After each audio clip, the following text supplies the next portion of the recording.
Assalamualaikum warahmatullahi wabarakatuh.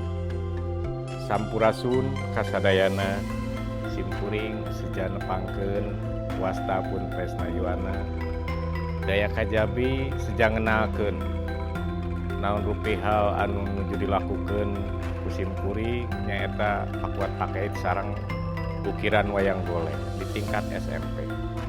Alhamdulillah SMP Yayasan Atikan Suna tiawit ngadeg tahun 77 dugi kakiwari teu leupas teras ngamumule seni ukiran wayang golek.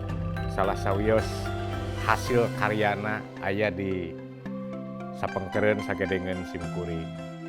Teu kajabi simkuring umajak kasadayana hayu urang sasarengan mulasara seni ukiran wayang golek. Namun sate acana simkuring seja ngabahas di mana asal usul wayang golek daya kajabi. Kahiji panginten ari wayang golek teh mangrupikeun perkembangan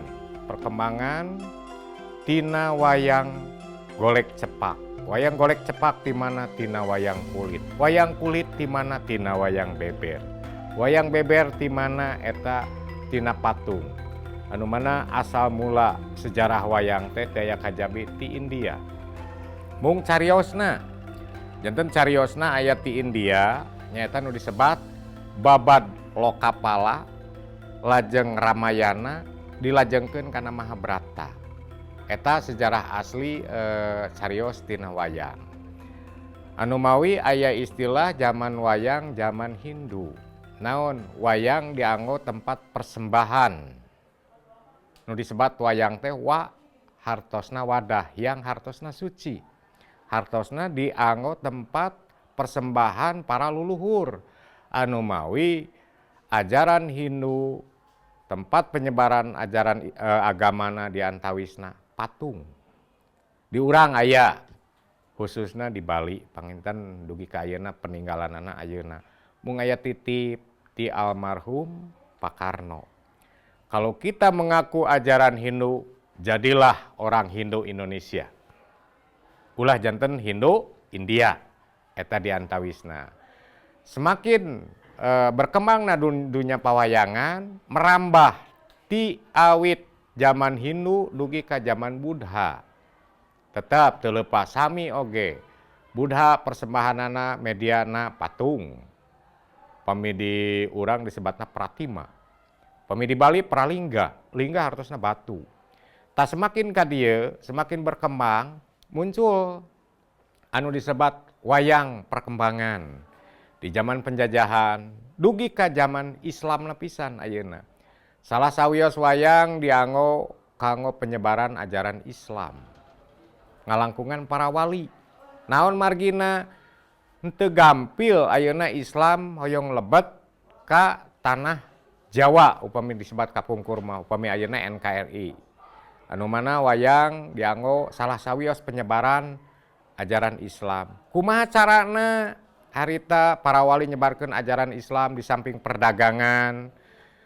Anjeunna ngalakukeun hiji pertunjukan wayang. Aya hiji syarat. Naon syaratna? Kahiji, pek araranjeun erek lalajo wayang tapi kudu mayar.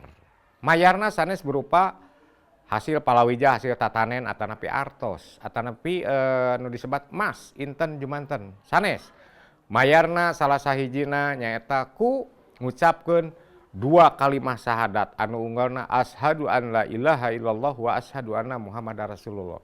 Teu sadar eta agama Hindu, agama Buddha sareng Kristen tos ngucapkeun eta 2 kalimah syahadat lebet Islam. Apakah wayang tiasa ditampi harita ku NKRI? Teu tiasa, teu sadayana. Dugi ka ayeuna buktosna peninggalan-peninggalanna aya. Hindu di Indonesia hirup, Buddha oge hirup. Islam oge dugi ka ayeuna sami hirup. Aya sakao nyebatkeun bahwa haya wayang cenah haram. Haram palih manana? Naon jalan margina ari wayang mah disebutna karya seni. Punten kusimkuring rada dicabut, janten temung ukur hiasan unggul. Nah, ieu salah sawios bentuk wayang ti zaman Ramayana. Bahkan satu acan Ramayana Lokapala. ieu tokoh Rahwana.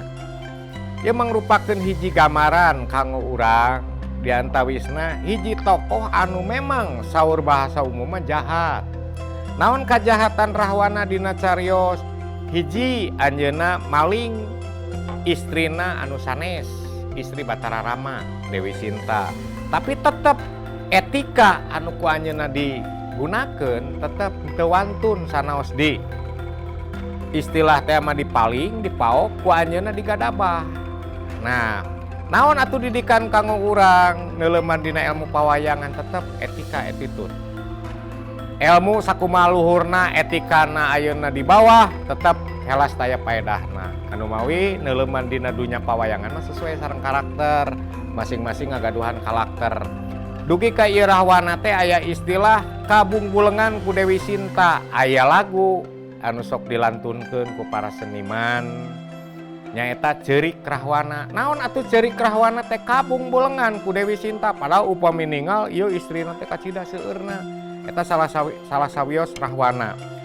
Dugi ka anjeunna ngagaduhan prinsip yen dina kahirupanna teh moal aya raja anu tiasa ngelehkeun anjeunna. Ieu gambaran yen dina wayang mah aya dua istilah bener sareng salah.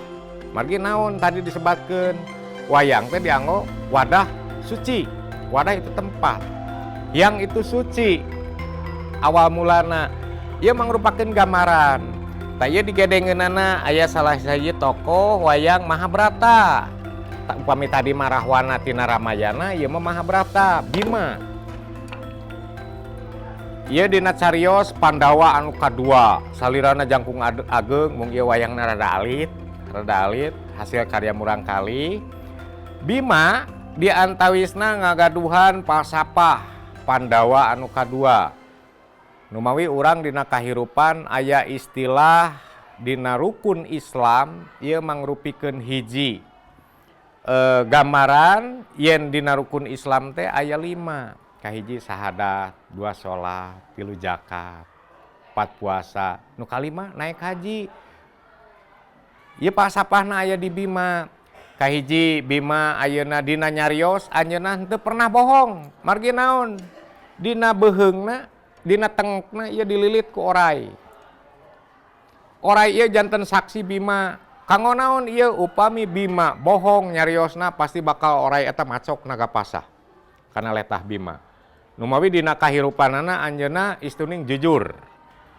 Mung aya kelemahan, aya kelebihan dari sipating manusia mah teu leupas ti dinya. Kelemahanna naon Bima? Setiap ayeuna tuangeun anu bade dituang disuhunkeun ku nu sanes dipasihkeun urang mah teu acan tangtos sapertos kitu. Numawi salah sawios ayeuna gambaran dina carios Mahabharata Kurawa tiasa kawon ieu ku Bima anu jumlah 88 teh. Nyokokana naon eta 88? Sadayana tiasa uninga nyokokana asma Allah.